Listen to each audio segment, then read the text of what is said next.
प्रशासन जेवढं मदत करू शकतं तेवढं करतंय, पण सरकारकडून पण तेवढी मदत भेटणं गरजेचं आहे.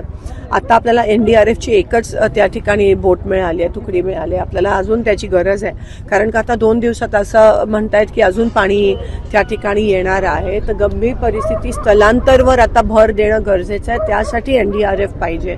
त्यासोबत हे सगळं पाणी थोडंसं ओसरल्यावर सरसकट सगळ्यांचे पंचनामे झाले पाहिजेत. शेतकऱ्यावर कोणतीही अट तट न टाकता सगळ्यांना मदत मिळणं हे गरजेचं आहे. त्यांना ह्याच्यातून बाहेर पडायला 1.5-2 वर्ष लागतील. त्यांचा पूर्ण संसार उभं करणं हे राज्य शासनाची जबाबदारी आहे आणि राज्य शासनाकडे आम्ही ती मागणी करतोय.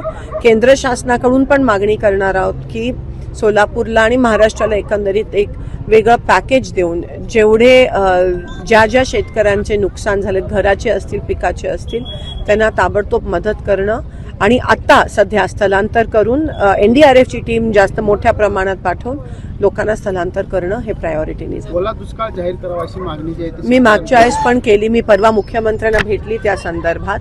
ओला दुष्काळ पूर्ण महाराष्ट्रात मला असं वाटतं जाहीर करणं हे गरजेचं. आता isakal.com आहे देशातील नंबर 1 ची मराठी न्यूज वेबसाईट. प्रत्येक अपडेटसाठी isakal.com ला नक्की भेट द्या.